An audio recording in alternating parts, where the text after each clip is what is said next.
Salut à tous, j'espère que vous allez bien. Alors aujourd'hui, je pense que ça va être une vidéo assez chargée parce qu'on a pas mal de choses à voir. Comme le montre la map, on a quasiment tout l'écosystème dans le rouge. On a un Bitcoin qui est repassé en dessous des 80 000 dollars très récemment et Ethereum qui est pas passé loin de passer en dessous des 2000 dollars. Donc je vais essayer de ne pas perdre trop de temps en introduction. Juste avant de commencer, je vous rappelle que si vous aimez ce type de vidéo, si vous aimez mon travail, n'hésitez pas à mettre un maximum de likes, de partages, de commentaires, etc. Ça me soutient énormément, ça aide à faire grandir la chaîne, ça aide au référencement. Donc un grand merci à tous ceux qui le feront. Donc ceci étant dit, on va directement aller sur Bitcoin et on va aller voir ce qui est en train de se passer. Alors, on voit qu'on a eu un gros décrochage avec une belle succession de chandelles journalières dans le rouge. Et donc, en quelques jours, on a perdu presque 20%. Donc, si on le mesure, voilà, en 5 jours, on est à moins 18,94% sur la mèche d'aujourd'hui. Donc, on est dans une continuation baissière. On est en train de faire petit à petit des sommets descendants. Et en fait, ce qu'il faut regarder, c'est qu'on s'approche très fortement du niveau de support qu'on a juste ici et que je vais donc étendre un petit peu plus. Alors c'est un niveau de support que j'avais matérialisé il y a déjà pas mal de temps et qui en fait était l'ancien niveau de résistance de cette phase d'accumulation qu'on avait donc juste ici entre mars 2024 et novembre 2024, donc quasiment sur toute l'année 2024. Et ce qu'il faut regarder, c'est qu'en fait, on n'avait pas trop de niveau de support ou de résistance en dessous des 91 000 dollars parce qu'on était monté très vite et très haut. Et le fait d'être monté vite et fort, ça a créé des fair value gap qu'on est en train justement, je pense, de venir combler. Donc vous voyez qu'actuellement on en a trois.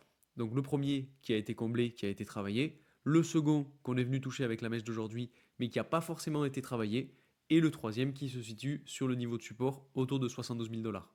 Donc c'est une possibilité de retourner jusqu'à ces niveaux-là, surtout qu'en plus quand on essaye de tracer les Fibonacci, donc sur toute la hausse, ça c'est ce que je vous disais lors de ma dernière vidéo, eh bien on voit que les 0,618, donc le niveau des 0,618 qui est généralement le niveau sur lequel on se retourne, ou en tout cas on a un changement de tendance, eh bien, il correspond tout simplement au fair value gap et au niveau de support autour des 72 000 dollars. Donc c'est un niveau que je surveille de très près maintenant, parce que ben, malheureusement avec cette continuation baissière et cette cascade de liquidation qu'on a, parce que oui tout simplement ce qu'on a c'est une cascade de liquidation, eh bien, on pourrait justement s'y rapprocher très fortement.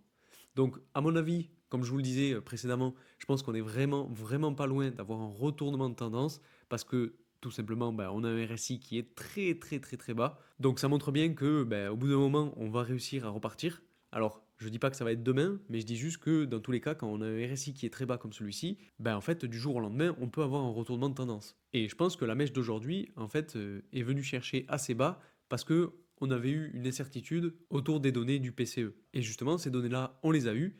Et je pense que c'est pour ça, justement, qu'on est venu mécher assez bas, autour de 78 200, et qu'ensuite, on a bien ravalé. Alors, on n'a pas encore totalement ravalé la chandelle, mais justement, on a quand même eu un rebond qui est pas anodin.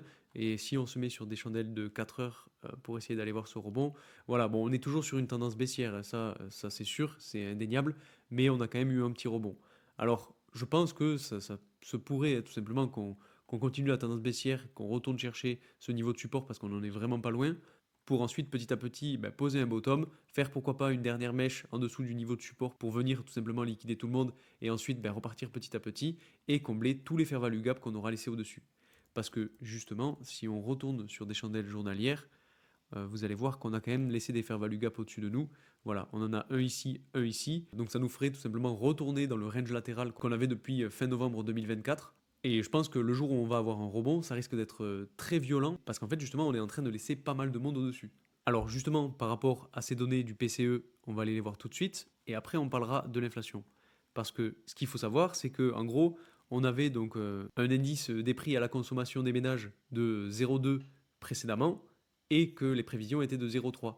Et donc si on avait eu un 0,4 ou un 0,5, bon peut-être pas qu'on serait allé jusqu'à 0,5, mais en tout cas si on avait eu un chiffre au-dessus de 0,3, alors là ça aurait été catastrophique, parce que tout simplement ça voulait dire que l'inflation augmentait et que ce serait beaucoup plus difficile pour la Fed de venir baisser les taux. Là, je pense que cette augmentation avait été pricée et c'est justement pour ça qu'on aurait eu une correction et donc on est venu mécher en dessous des 80 000 dollars. Et en fait, comme on a eu des chiffres qui étaient égaux à la prévision, bah tout simplement, on est venu rattraper un petit peu cette mèche. Alors c'est pas exceptionnel non plus, hein. Le mieux, honnêtement, c'est si on avait eu 0,2, parce que bah, si on avait eu 0,2, ça aurait été une bonne nouvelle, et je pense que justement, on aurait pu poser un bottom plus rapidement que prévu, et pourquoi pas repartir à la hausse en cassant la tendance baissière, parce que ça aurait été des bonnes nouvelles macroéconomiques, et qu'on aurait pu avoir, bah, pourquoi pas, des taux d'intérêt qui soient baissés un petit peu plus tôt que prévu, grâce à ces données-là. Puisqu'en fait, ce qu'il faut savoir, c'est que le PCE, en fait, contrairement au CPI, il prend en compte les changements de consommation des ménages. Et en gros, Jérôme Powell, enfin la Fed, a dit qu'elle préférait plus prendre en compte le PCE que le CPI. Donc c'est une donnée qui était très très attendue. Et justement, en parlant de tout ça et en parlant d'inflation, il faut qu'on aille voir Trueflation. Ça fait un moment que je ne suis pas allé voir. Alors c'est en train de charger, mais ça va arriver. Voilà. Donc on est actuellement à 2,17%. Donc on est bien redescendu par rapport à la petite hausse qu'on avait faite à mi-février. Et là, ben, vous voyez qu'on continue à baisser. Donc c'est plutôt une très très bonne nouvelle. Et en fait, je pense que justement, si l'inflation continue à baisser comme ça, on pourrait avoir des chiffres soit de mars, peut-être même de avril et de mai, qui soient très très bons et qui permettent justement à la Fed, en tout cas qui donnent des leviers à la Fed pour baisser les taux. Et donc, je ne vous fais pas le schéma, mais vous avez compris, en gros, s'ils baissent les taux, c'est très bénéfique pour les actifs risqués et donc pour les crypto-monnaies.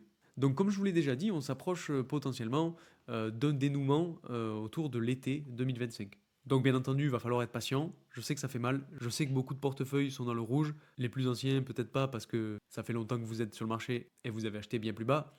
Mais bon, pour les nouveaux, je sais que ça peut faire mal. Je sais que c'est dur à entendre, difficile à se dire qu'il faut encore patienter quelques mois. Mais bon, c'est le jeu, il faut faire avec. Dans tous les cas, on le sait, les phases de correction, de latéralisation sont beaucoup plus longues que les phases exponentielles et d'explosion à la hausse.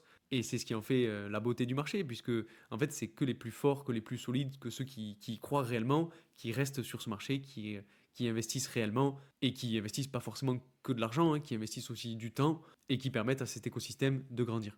Donc je pense que là, on est en train de faire capituler un maximum de monde. Déjà que cette longue phase de latéralisation qu'on a eue dernièrement avait fait capituler pas mal de personnes. Là, on est venu chasser tout le monde et on est en train de faire capituler pas mal de monde. Là, on vient chercher donc tous les fair value gap et à mon avis, une fois qu'on aura fini de nettoyer tout ça, on pourra poser un bottom tranquillement et repartir. Si on regarde les liquidations aussi, parce que ça c'est quelque chose que je voulais vous montrer, alors on va se mettre sur du plus long terme parce que sinon c'est pas parlant, mais en gros, quand on regarde un petit peu ce qu'on a en dessous de nous, on voit qu'on a une poche assez intéressante autour de 70 000, 72 000, 73 000. Donc il y a du monde à aller chercher à ce niveau-là. Ce qu'il faut regarder aussi quand on prend du recul, c'est qu'on a quand même quelques liquidations autour des 61 000 dollars, voire même des 62 000 dollars. Donc si on regarde ce que ça donnerait sur le graphique, on irait chercher, pourquoi pas, le niveau de support qu'on a juste ici. Donc ce serait en fait le deuxième niveau d'intérêt. Et ce serait tout simplement le dernier fair value gap qu'on a laissé à ce niveau-là. Donc, bon, c'est vrai que ça peut paraître. Ça peut faire beaucoup de se dire qu'on va aller chercher les 60 000 dollars parce que ça fait déjà mal une correction de 20%. Mais si on rajoute encore 20%, ça va faire encore plus mal. Et on aurait un RSI qui serait vraiment trop trop bas. Donc, je ne sais pas comment ça va se dérouler. Peut-être que ça va se passer en deux phases et peut-être que même on n'ira jamais chercher ce fair value gap et ce niveau de support. Mais en tout cas, je pense qu'on va avoir une zone d'intérêt entre les 0,618 et les 0,786 de Fibonacci et donc qui sont exactement situés sur les deux fair value gap qu'on a laissés. Donc c'est-à-dire entre 72 000 dollars et 61, 62, 63 000 dollars.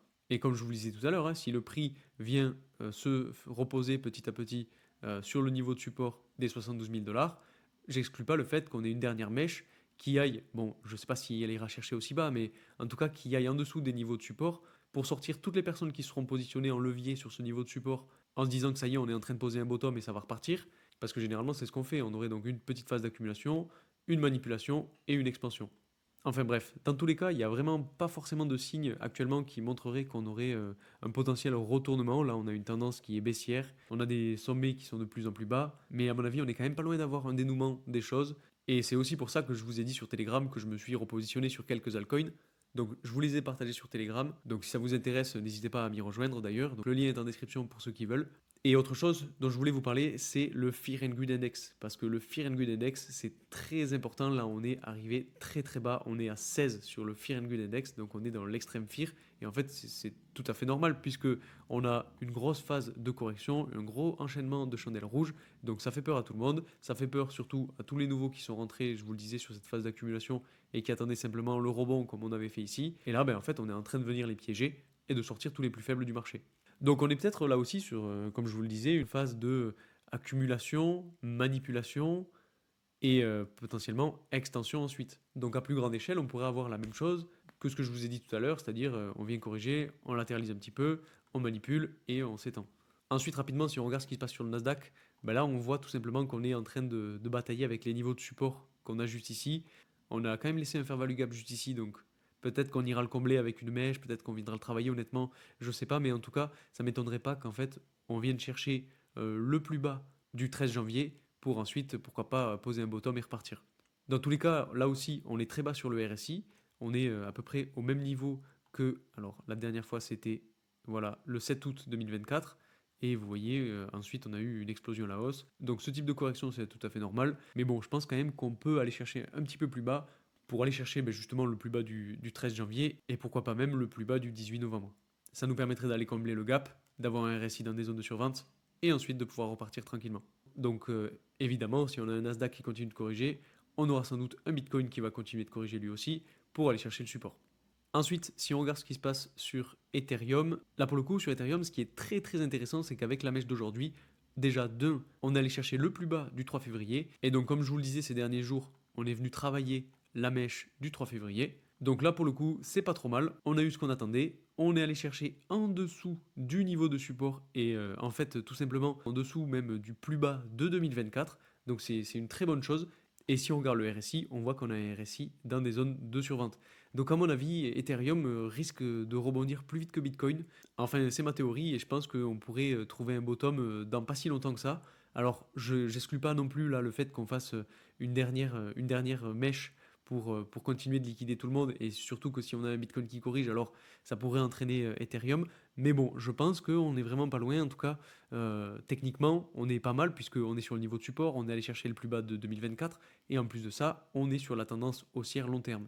Et autre chose aussi quand même que je voulais vous montrer, alors on va se mettre sur des chandelles hebdomadaires pour que ce soit plus simple.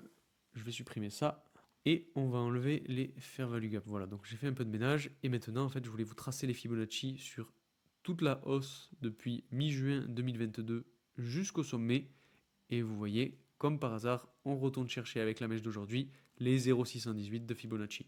Donc c'est plutôt intéressant de voir ce type de niveau de support, surtout à ce moment-là. Après, ça reste que de l'analyse technique et de la théorie, hein, mais honnêtement, je pense qu'on n'est pas trop loin d'être prêt pour faire un bottom. Et si on arrive à réaliser un bottom sur ce niveau de support, ben on sera potentiellement reparti dans une espèce de canal latéral qu'on pourra tracer à peu près comme ceci, avec une borne haute à ce niveau-là sur les 4000 $ et une borne basse sur les 2000 $. Et le prochain objectif, donc vous me voyez venir, c'est les 4000 $. Donc voilà, c'est tout ce que je voulais vous présenter aujourd'hui, en tout cas sur Bitcoin et sur Ethereum. Je vais peut-être rapidement, si j'ai le temps, vous faire une petite vidéo pour vous analyser les quelques altcoins sur lesquels je suis venu recharger. Donc il y en a 3. Alors si ça vous intéresse et que vous voulez suivre ça, n'hésitez pas à vous abonner si ce n'est pas déjà fait. N'hésitez pas aussi à mettre un maximum de likes sur cette vidéo, de commentaires, de partages, etc. Parce que ça m'aide beaucoup, ça aide à faire grandir la chaîne et ça me donne de la force pour continuer. Donc un grand merci à tous ceux qui le feront, et moi je vous dis à très vite pour une nouvelle vidéo. Salut!